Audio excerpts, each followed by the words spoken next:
Hi, my name is Kari Bø. I'm a professor of exercise science and physiotherapy at Norwegian School of Sport Sciences in Oslo. I've spent 20 years researching and treating women with pelvic floor problems. Over this time, I have applied many physiotherapy and exercise techniques to help women improve the tone and control of this important muscle group. Strength training of the pelvic floor is important for women of all ages to prevent and treat urinary leakage, pelvic organ prolapse, and improve your sex life. The core of the body is important for our posture and movement.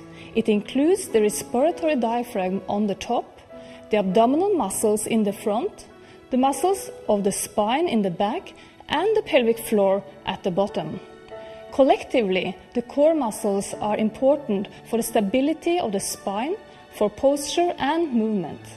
The role of the pelvic floor muscle is to act as a structural support to keep the internal organs in place when we jump, run, sneeze or cough, and to close around the pelvic openings to prevent leakage. If the pelvic floor muscles are not functioning effectively, we may experience a lack of bladder control. The most common symptom is stress urinary incontinence, where leaks occur during physical effort. Even if you do experience leaks when you exercise, don't let it stop you being healthy and active.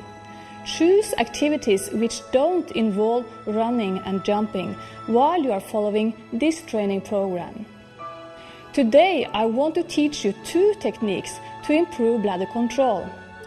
Firstly, the pelvic floor conditioning program, an easy-to-follow 20-minute routine that trains all the core muscles. Secondly, the shorter instant control technique that focuses on the pelvic floor muscles and will improve your control if you have bladder weakness. Before we start, you need to firstly locate your pelvic floor muscles and secondly understand how to contract the muscles correctly. The muscles go from the front of your pelvis back to your tailbone.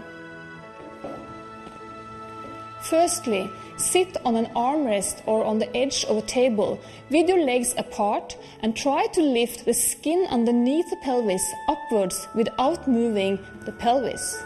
Try to contract as hard as possible and release without pressing or straining. The pelvic floor conditioning program I am going to show you today has been shown to cure stress incontinence in 60 to 70% of women if exercised regularly for 6 months. After you have regained bladder control, you must continue to exercise to maintain strength. However, the good news is that it takes much less to maintain than to build muscles. Please join me and my friends Åse and Karin in the 2 routines. I hope you enjoy the program.